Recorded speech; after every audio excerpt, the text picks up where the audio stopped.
اللہ تعالیٰ نے نبی پاک علیہ السلام کو ہنستا، مسکراتا، دمکتا، کھلا ہوا اور رحمتیں اور نعمتیں بکھیرتا ہوا چہرہ والضحیٰ عطا فرمایا۔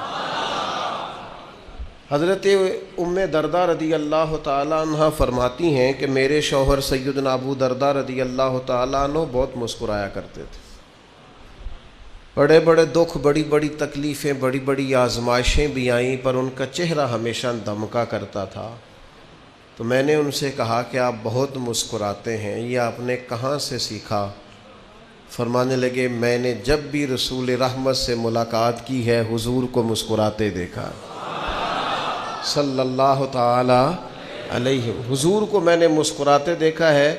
تو یہ مسکراہٹ حضور کے فیض کی نسبت اللہ نے مجھے بھی عطا فرمائی۔ خوشی جو ہوتی ہے نا، یہ انسان کے اندر ہوتی ہے۔ کچھ چیزیں اسے دبانی پڑتی ہیں تو پھر کچھ چیزیں اگ آتی ہیں۔ کچھ جڑی بوٹیاں اگر کاٹ دی جائے نا تو فصلیں اچھی ہو جاتی ہیں۔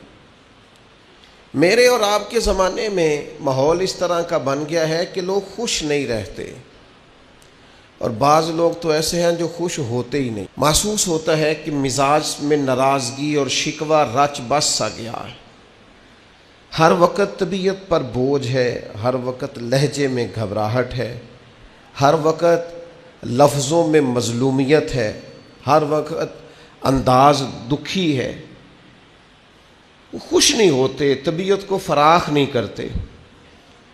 میں نے پہلے بھی کہا تھا، پھر کہتا ہوں، کسی درویش نے کہا تھا کہ خوش وہ ہوتا ہے جو اپنے نصیب سے خوش ہوتا ہے، جس کا خیال ہوتا ہے کہ اللہ تعالیٰ نے مجھے یہاں رکھا ہے، بہترین رکھا ہے۔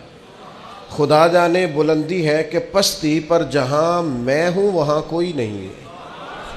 حضور علیہ السلام اللہ کے فضل سے نرم دل، محبوب خوشی کی بات کرتے۔ نبی پاک علیہ السلام کی طبیعت کے اندر ہمیشہ مسکراہٹ رہتی ہے۔ حضرت عبداللہ ابن حارث رضی اللہ تعالیٰ عنہ فرماتے ہیں میں نے بھی زمانہ دیکھا، پر اتنا مسکراتے کسی کو نہیں دیکھا جتنا حضور مسکراتے ہیں۔ حضور علیہ السلام کے مسکرانے میں بھی وقار تھا، بہت کھلکھلا کے کہا لگا کر، اور اس طرح کا ہنسنا کہ جس ہنسنے کے اندر بھی محسوس ہو کہ ذرا بات دور نکل گئی ہے، اس سے محبوب دور ہے، لیکن مسکراتے۔ بعض اوقات ایسا ہوتا کہ حضور ہنستے، زیادہ کھلکھلا کے ہنستے، بس یوں سمجھیں کہ پھول کے کھلنے کی صورت پیدا ہوتی، لیکن اس میں بھی کہے کا انداز پیدا۔ صحابہ کہتے دیکھ ہو جاتا تھا صرف، یعنی حضور کے سامنے والے دانت نظر آ جاتے تھے، اتنا ہوتا تھا، لیکن حضور مسکراتے۔ ہم نے نا کچھ دکھ بلا وجہ بنا لیے ہیں، وہ دکھ اصل میں ہے نہیں۔ کچھ تکلیفیں، کچھ دکھ نا مفت کے ہیں، وہ دکھ نہیں، وہ خود ساختہ مصیبتیں ہماری۔ مثلا کو بندہ آ کے اگر کہتا ہے کہ میرے پاس ضرورت کے پیسے تو ہیں لیکن جناب سیونگ کوئی نہیں ہوتی، گزارا ہی بس ہوتا ہے، لہذا میں دکھی ہوں، تو میرا خیال ہے جس کا گزارا ہوتا ہے اسے سکھی ہونا چاہیے، دکھی نہیں ہونا چاہیے۔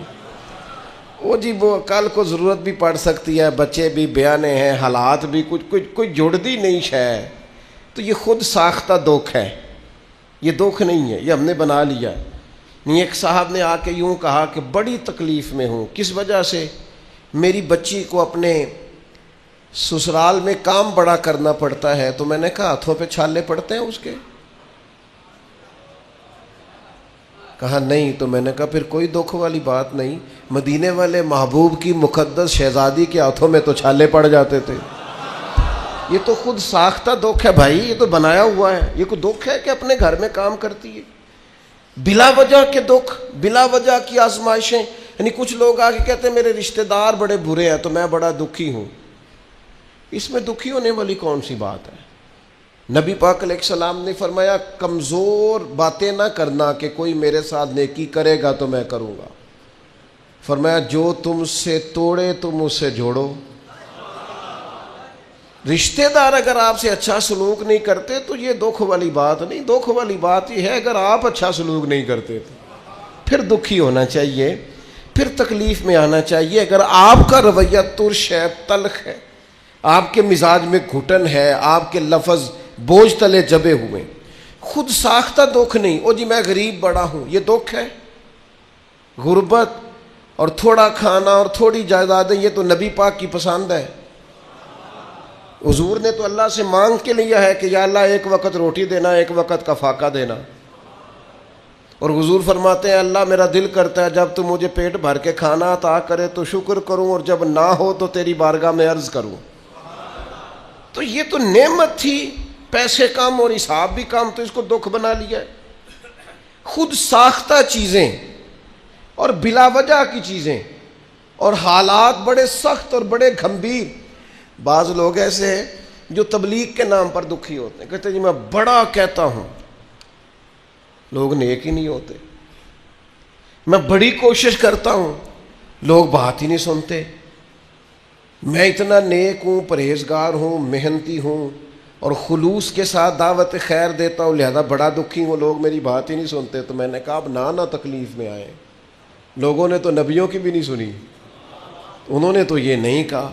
انہوں نے تو کہا وما علینا الا البلاغ المبین, بھئی ہمارے ذمے کھول کر بیان کرنا ہے. ہدایت تو اللہ نے اپنے دستے قدرت میں رکھی ہوئی. آپ اتنے زیادہ کس بات پہ دکھی ہیں؟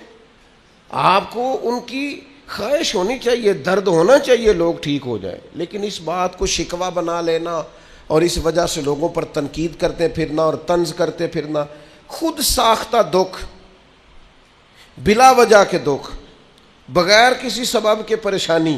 کچھ لوگ, اب ہمارے ہاں نا ایک نیا رواج بھی آج کل, کسی شخص کے یہاں انتقال ہو جاتا ہے تو عید والے دن تعزیت کرنے جاتے ہیں. عید والے دن تعزیت کرنے کا ہے کہ خوشی کا ہے؟ آپ ان سے ملاقات کریں جا کے, پر وہاں فاتحہ نہ پڑھیں. فاتحہ کا بھی ٹائم ہوتا ہے. ملیں آپ, اگر ان کے گھر میں آپ جانا چاہتے ہیں ملاقات کریں. خود ساختہ تکلیفیں نہ بنائیں. ایک صحابیہ ہیں نبی پاک علیہ الصلوۃ والسلام کی سیاح, ان کے بھائی کا انتقال ہو گیا تھا. بہن بھائی کے پیار کا کوئی شخص اندازہ کر سکتا ہے؟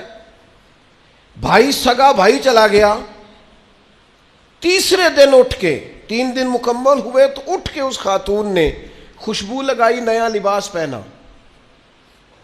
لوگوں نے کہا جناب یہ آپ نے کیا کیا؟ فرمانے لگی مجھے کوئی ضرورت نہیں تھی, مجھے کہیں جانا نہیں تھا, گویا کوئی تقریب نہیں تھی کہ میں نیا لباس پہنتی یا خوشبو لگاتی, لیکن چونکہ حضور نے فرمایا ہے تعزیت صرف 3 دن ہے, لہذا اپنے محبوب کی شریعت کا نکھرا ہوا چہرہ لوگوں کے سامنے پیش کرنے کے لیے میں نے 3 دن سے زیادہ سوگ کرنے سے انکار کر دیا ہے. یہاں تو میرے بھائی لوگ تانا زنی کرتے, او کل بھائی نہ دا باپ گیا تے نہ دکانہ کھول بھی لیا نے, 4 دن تو کیا آپ مذاق کر رہے ہیں دین کے ساتھ. خود ساختہ دکھ نہ بنائیں, خود ساختہ آزمائشیں نہ بنائیں, خوش رہنا سیکھیں, ناراض زندگی نہ گزاریں. اپنی طبیعت کے اندر وہ, چلے مثال ہے سمجھانے کے لیے اگر سمجھ میں آئے تو, ملا رومی نے لکھا ہے کہ لیلا لنگر بانٹ رہی تھی تو مجنو بھی لائن میں لگ گیا. اس نے سب کے پیالوں میں کھانا ڈالا, مجنو کا پیالہ پکڑ کے دیوار سے مارا, اس نے پیالہ توڑا تو مجنو رقص کرنے لگا. تو لوگ کہنے لگے تو پاگل تو نہیں, سب کو لنگر ملا ہے تجھے جھڑکیاں, سب کے پیالوں میں کھانا آیا ہے, تیرا ٹوٹ گیا کرچی اور توہین کی تیری کا, جا دفع ہو جا, پیالہ بھی توڑ دیا, تو رقص کر رہے. کہنے لگا تم سمجھے نہیں, میرے ساتھ وہ سلوک نہیں کرتی جو سب کے ساتھ کرتی ہے, میرے ساتھ ذرا انداز نرالا ہے. اگر سب جو ساری لائن لگی ہوئی تھی وہی سلوک میرے ساتھ ہوتا تو پھر تو ٹھیک ہے, لیکن یہ جو ہمارے ساتھ ذرا سلوک ہٹ کے ہوا ہے نا, ہاں یہ جو سلوک ہمارے ساتھ ذرا ہٹ کے ہوا ہے, یہ وہ کسی نے کہا تھا کہ الٹی ہی چال چلتے ہیں دیوان گانے عشق, تھوڑی الٹی ہی چال چلتے ہیں دیوان گانے عشق, آنکھوں کو بند کرتے ہیں پر دیدار کے لیے, الٹی ہی چال چلتے ہیں دیوان گانے عشق, آنکھوں کو بند کرتے ہیں دیدار کے لیے. انہوں نے آنکھیں اس لیے بند کی ہیں, سو اس لیے گئے ہیں کہ کسی کو دیکھنا چاہتے ہیں. آنکھوں کو بند کرتے ہیں پر دیدار کے لیے. تو عزیز بھائی تھوڑا سا نا، اور میں پہلے بھی کئی دفعہ کہہ چکا ہوں، میں نے ایک دفعہ اپنے حضرت صاحب قبلہ عالم سے کہا، میں نے کہا حضور آپ کی ہر بات کی کیا بات ہے، پر کچھ لوگوں کو آپ اٹھ کے ملتے ہیں کچھ کی پرواہ بھی نہیں کرتے، یہ کیا بات ہوئی؟ تو حضرت صاحب فرمانے لگے کچھ بندے اپنے نے جنہ مرضی بھی ترا دئیے اکا منہ بھی نہ لائیے اڑا جانا نہیں. تو کچھ پروٹوکول کے بڑے پیارے ہوتے ہیں، نہ دیں تو دوڑ جاتے ہیں. چلو ہم کہتے ہیں دین سیکھ رہے ہیں تو سیکھتے ہی رہے. اور یار دیکھو نا، کچھ وفادار قسم کے جانور ہوتے ہیں، انہوں نے باہر چھڈن چاہیے توڑے چپا کے، آپوں گھر بعد چاہیے تو وہ پہلو آ جاندے نے. حالانکہ بندہ اسے پتہ ہے کہ مالک توڑے میں ڈال کے، لیکن او ہو جنہ دلاں وچ عشق ہے رچیا اونا نہیں پج جانا، پاویں سونے ملن ہزاراں اساں نہیں یار وٹاونا. جنہ تنا وچ عشق نہ رچیا کتے اونا تھی چنگے. اب ویکھو نا، مالک دے کر راکھی کر دے صابر بھوکے ننگے. وہ روٹی نہیں دے رہا، پانی نہیں دے رہا، بھگا رہا ہے، جاتے نہیں، اس کی پہرے داری کر رہے ہیں. اور بابا بلے شاہ صاحب فرمانے لگے راتی جاگیں تے شیخ صداویں، راتی جاگ دے کتے تیتھوں اتے، او ویخ مالک دا در مول نہیں چھڈ دے، پاویں مارو 100 جتے تیتھوں اتے، رکھا سکھا کھا دنے جار رکھاں وچ ستے، تیتھوں اتے ایک برکی دا قدر پچھانن، پاویں مالک ہون ستے تیتھوں اتے. اٹھ بلیا اٹھ بلیا چل یار منا لے نہیں تے بازی لے گئے نہیں کتے. اٹھ بلیا چل یار منا لے نہیں تے بازی لے گئے. یہ کیا بات ہوئی کہ ذرا تکلیف آئی محبوب کی طرف سے تو پریشان ہونا شروع کر دیا، دکھ ہونا. او بھائی اپنی طبیعت کو خوش رکھیں. اگر اس کی طرف سے آنے والا پھول پسند ہے تو اس کی طرف سے آنے والا روڑا کیوں نہیں پسند ہے؟ اگر اس نے ہمیشہ شفائیں دی ہیں تو کبھی کبھی بیمار کر دے تو خوش کیوں نہیں ہوتے؟ اگر وہ اتنا عطا کرتا ہے تو کبھی کوئی چیز واپس مانگے تو پریشان کیوں ہوتے ہو؟ اپنی زندگی میں خوش رہنا سیکھیں. کچھ لوگ ہنستے ہی نہیں، ان کو آپ دیکھیں تو کہتے ہیں جی وہ جی انہوں کا روب بڑا ہے. میں نے کہا جعلی ہے روب، جعلی ہے. اصلی روب جو ہوتا ہے وہ بندے کے موڈ کا نہیں ہوتا، روب بندے کے کردار کا ہوتا ہے، اس کے موڈ کا روب نہیں. آپ نے روب موڈ بنایا ہوا ہے تو لوگ آپ سے ڈر رہے ہیں. آپ کا کردار ہو، اس نے اخلاق ہو، لوگ آپ سے پیار کریں تو اللہ کے حبیب مسکراتے. اور حضور صحابہ کو موقع دیتے، وہ مسکرانے والی بات کرتے. یہ سیاستہ میں حدیث ہے. حضرت صہیب رومی رضی اللہ تعالیٰ نے عرض کی حضور میری آنکھ دکھتی ہے، یہ درد ہے آنکھ میں. تھوڑی دیر کے بعد دوبارہ ملاقات ہوئی تو کھجور کھا رہے تھے. تو حضور فرمانے لگے تیری تو آنکھ دکھتی تھی. عرض کی یا رسول اللہ میں دوسری سائیڈ سے کھا رہا ہوں، اس طرح والی دکھتی ہے میں کھجور. حضور علیہ السلام کا باقاعدہ دیکھ ہو گیا. حضور اتنا مسکرائے کہ دانت مبارک نظر آنے لگے. تو میں کیا بات ہے کیا بات ہے، حضور دکھتی ہے آنکھ پر میں کھجور ذرا دوسری سائیڈ سے کھا رہا ہوں. یاد رکھیں بعض لوگ بات ایسی کرتے ہیں اور بر موقع کرتے ہیں، بر محل کرتے ہیں کہ وہ اپنی جگہ پہ جا کے ایسے لگتی ہے کہ تسلی ہوتی. حضور نے فرمایا صہیب کھجور کھا رہے ہو، آنکھ دکھتی تھی. کہا یا رسول اللہ دوسری سائیڈ سے کھا رہا ہوں. حضور مسکرائے. تو اللہ کے حبیب صلی اللہ تعالیٰ علیہ وسلم اکثر باتوں میں، اور جب حضور مسکراتے تھے نا تو پورے ماحول میں خوشی دوڑ جاتی تھی. چونکہ حضور اکثر غم امت میں پریشان رہتے تھے. تو جب حضور یعنی حضرت عبداللہ ابن مسعود رضی اللہ تعالیٰ عنہ فرماتے ہیں ساری دنیا دے کر بھی اگر میں وہ کام کر سکوں نا جو حضرت مقداد نے کیا ہے، یہ بخاری ہے، ساری دنیا دے کے تو مجھے بڑی خوشی ہوتی. کاش میں وہ کہتا جو انہوں نے کہا تھا. کیوں؟ اس لیے کہ ان کی بات سن کے مدینے والے حبیب خوش ہو گئے. نبی پاک علیہ السلام نے بدر کے لیے صحابہ کو جمع کیا. فرمایا بھئی ہم تو نکلے تھے قافلے کا تعاقب کرنے، لیکن کفار تو اب آ گئے ہیں، 1000 کا لشکر لے کر کرنا کیا ہے؟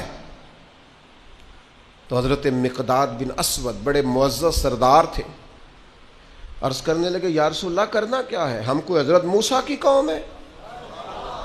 یہ ذرا تیور دیکھیے نا بات کے، یہ ذرا انداز دیکھیے نا۔ حضرت عبداللہ ابن مسعود فرماتے ہیں قسم اللہ کی کاش میں ہوتا، مجھے رشک آ رہا ہے، کیا بات ہے، بات کا کیا انداز ہے۔ حضور کرنا کیا ہے؟ ہم کوئی حضرت موسیٰ کی قوم ہے جو آپ سے کہیں گے کہ آپ لڑیں اور آپ کا خدا لڑے؟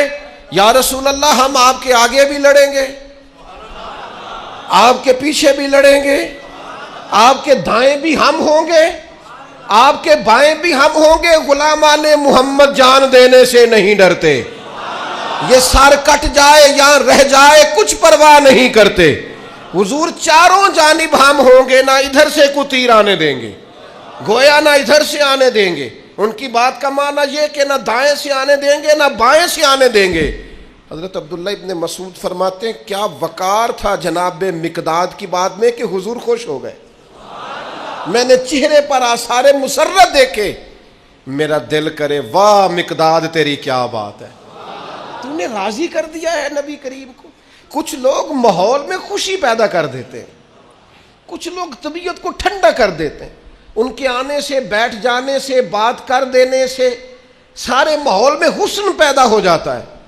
اس طرح کے بنے، زندگی میں اس طرح کے بنے کہ جہاں آپ جائیں خوشیاں ساتھ جائیں، جہاں آپ بیٹھیں اس محفل کو نور علی نور کر دے۔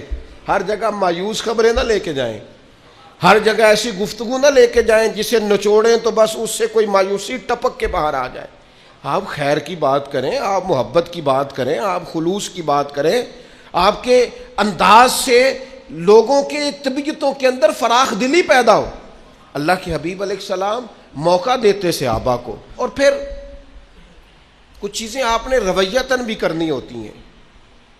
صحابہ حضور کا احترام جانتے ہیں، نبی کریم کی شفقتیں پوری امت پر ہیں جانتے ہیں، لیکن بعض اوقات حضور ایسا رویہ اختیار کرتے کہ وہ ہر شخص رشک کرتا کہ یار یہ بھی ایک انداز ہے۔ اور میرے بھائی آپ کسی سے ملنے گئے ہیں، اگر تھوڑا سا آپ گرم جوشی سے ملنے گئے آنے والے سے، تھوڑا سا آپ کے رویے میں مٹھاس آ جائے گی تو ذرا، جو میں نے پہلے بھی کہا تھا کچھ جمعے پہلے، وہ پینڈو بندے کہندے انسان یار لینا دینا تے مقدراں دا گل تے پیار نال کر۔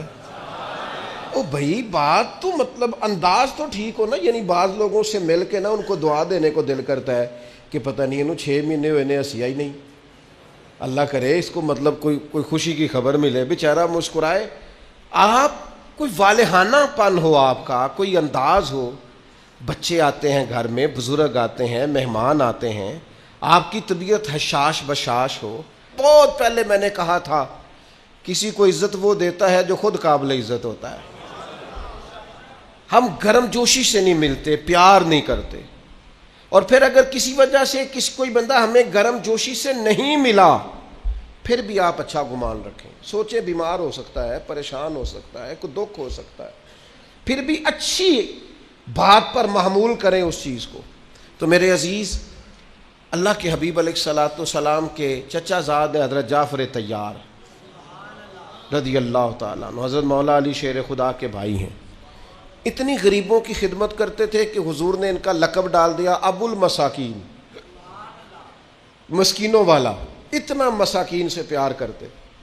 اور پھر یہ اتنے دلیر لوگ ہیں حضرت جعفر طیار کہ یہ اسلام کے وہ خطیب ہیں، وہ مبلغ ہیں کہ جنہوں نے نجاشی کے دربار میں کھڑے ہو کے اعلانیہ ان ساری تعلیمات کا ڈنکے کی چوٹ پر اظہار کیا تھا جو مدینے والے حبیب نے ان کو بتائی ہیں۔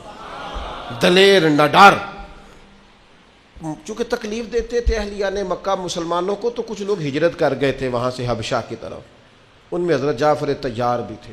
ایک تو حضور کے چچا زاد ہیں، پھر محبوب صحابی ہیں، پھر کردار و عمل بڑا اعلیٰ ہے۔ یہ اس دن واپس آئے حبشہ سے جس دن خیبر فتح ہوا ہے۔ یہ ذرا ان کا آنا دیکھیے گا، یہ ایسے اندر داخل ہوئے، حضور بیٹھے ہیں، خیبر فتح ہوا ہے، صحابہ بڑے خوش ہیں۔ جیسے یہ آئے اللہ کے رسول اٹھ کے کھڑے ہو گئے، پھر حضور نے انہیں سینے سے لگایا. پھر نبی کریم نے ان کی آنکھوں کے درمیان پیشانی پر بوسہ دیا. اور یہ دیکھیے یہ جملے کیسی ورفتگی اور کیسا پیار اور کیسی شفقت کو ظاہر کرتے ہیں. حضور فرمانے لگے پتہ نہیں آج مجھے زیادہ خوشی کس بات کی ہے, خیبر کے فتح ہونے کی زیادہ خوشی ہے کہ جعفر طیار کے آنے کی زیادہ خوشی ہے؟